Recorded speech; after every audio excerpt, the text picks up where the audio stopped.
Saturday the 7th of July 2024. I'm at Challenge Roth, the professionals have started now and I just got to hang around for my start. This is what it's been building up to for the last 5 years with my swimming holding me back, but I've got my strategy. I'm nervous, it's a long way, but I've just got to keep going. It's amazing, this place, the support on the riverbank and everything, it's just crazy. But hopefully these numbers will disappear because I'm in the last group, last 200 to start the swim. So all the queues for the toilets and all that should be right down by then, because there's only the relay ones after that to go.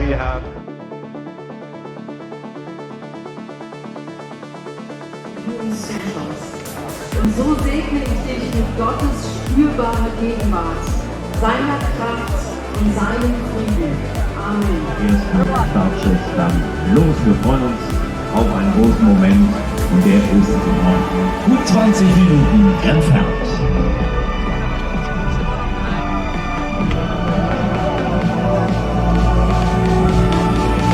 One more time to remind you, please leave the stripes open of your helmets. Don't forget about that. So it's the penalty. Leave the stripes open along your helmets, and then we have a quick look at the clock. It is 12 minutes, so less than that.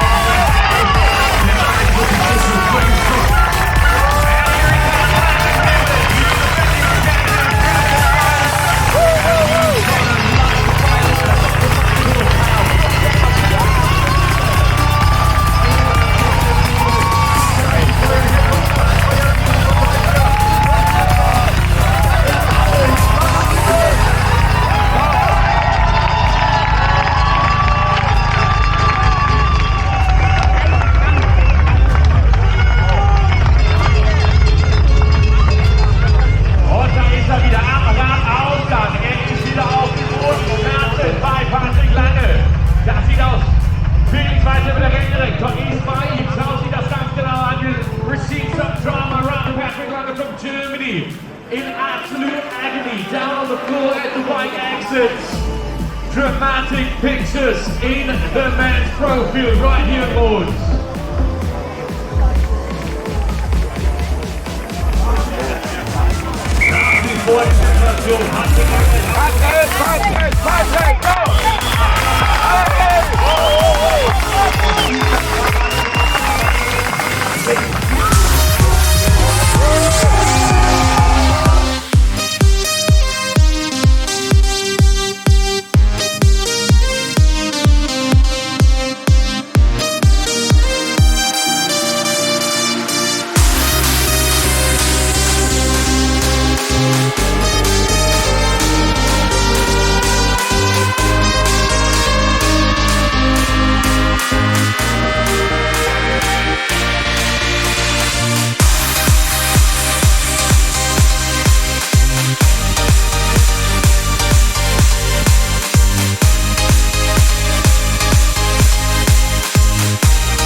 a breakdown of the race, race recap.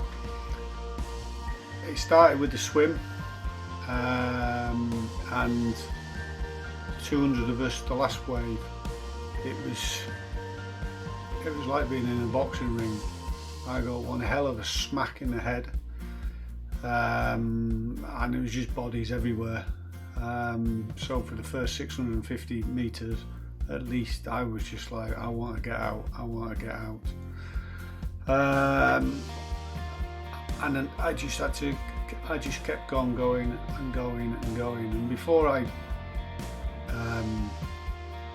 started it, I was hoping that I could do under 1 hour 50, and I would have been really pleased. But originally the goal was just to complete the triathlon, the Ironman, because of the swim.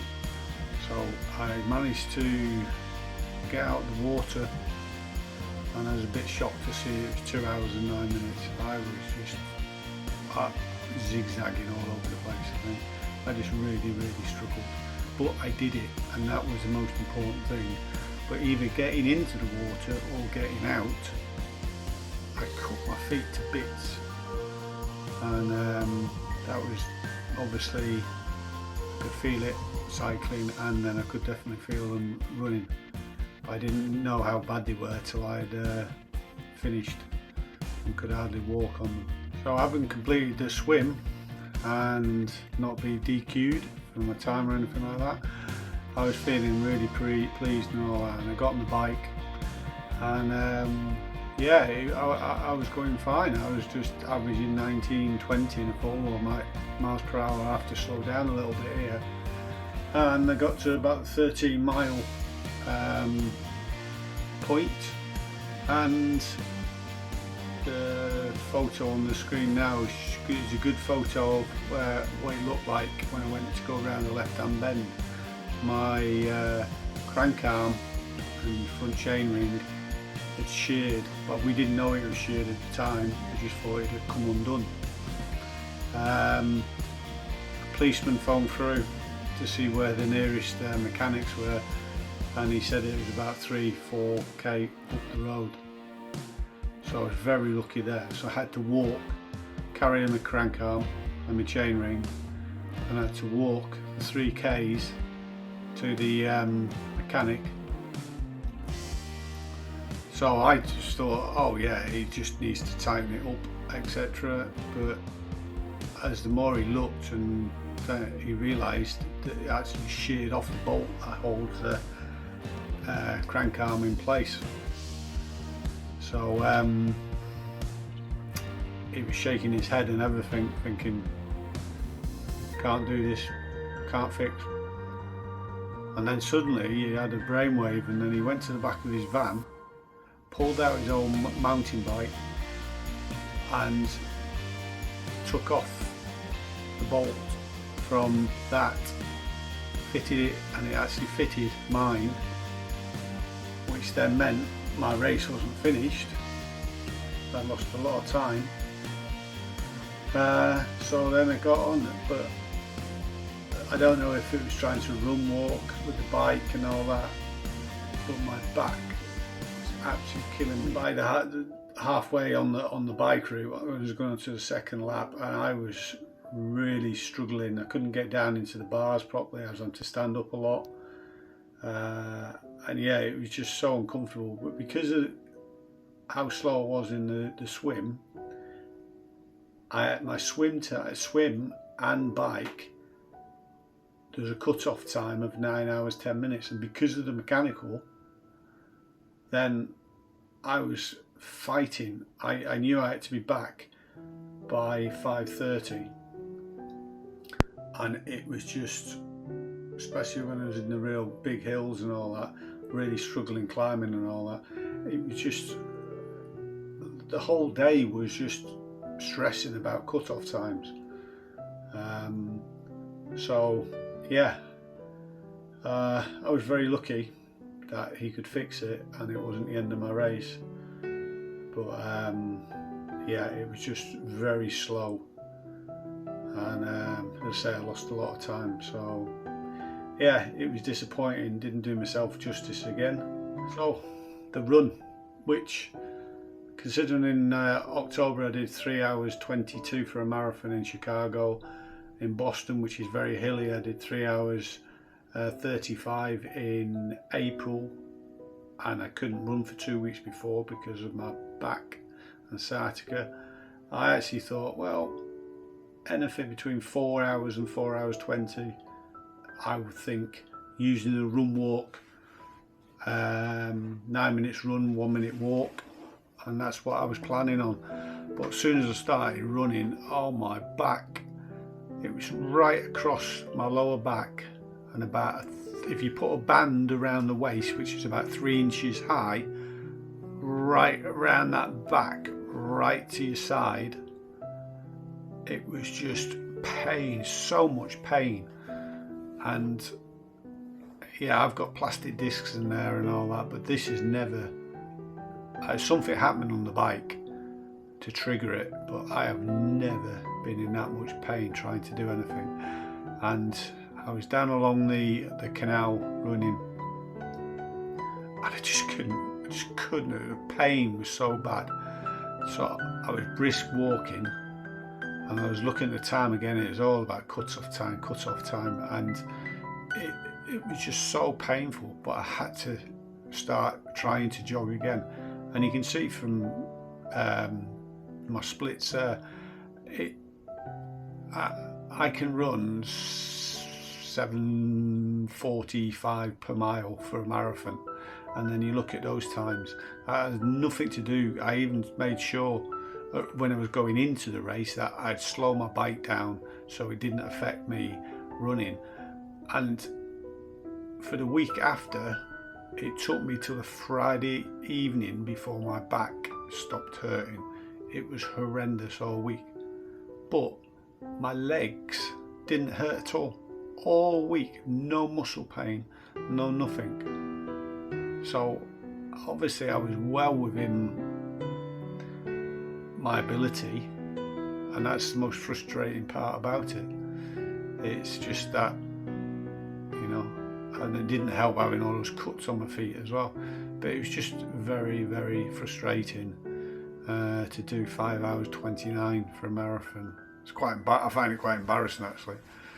But yeah, that's it. So an overview of the whole event. Once you go into the expo and registration and everything, you realise what a massive event this is. And then on the Friday and the Saturday mornings when I went for the swim practice, when they closed the Danube, it really hit home what a massive event this was. And I know when I went into it, because of my swim, all I wanted to do, we had 15 hours to finish, and I just wanted to finish. And I thought that was my goal because of the swim. Looking back on it, the problems in the swim, then my crank arm shearing off, the cuts on my feet, my back, it was just like everything was thrown at me. And I just feel so frustrated because instead of doing 14 hours and 33 minutes, I know I could have been around that 13-hour mark.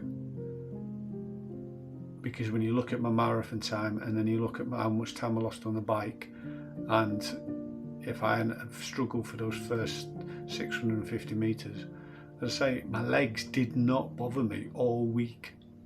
So it didn't have any DOMs, nothing. So obviously I didn't take that much out of myself doing it, and that's why I'm just really frustrated. But I have now retired from triathlon. It's just, my body just cannot take it. It's just so much toll, the amount of training and all that, and it just obviously screamed at me, my back did, and just no more.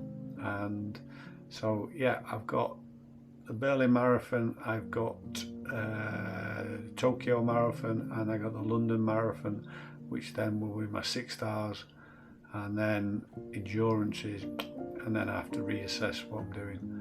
So yeah, absolutely brilliant event. amazing coming into the stadium at the end. There was thousands and thousands of people in there, but I just feel I didn't do myself any justice. But I do not want to go through that swim again. So yeah, tri-bike wetsuits are all going on eBay. So that's the end of my road to Challenge Roth, and now it's training for the Berlin Marathon. Thanks for watching.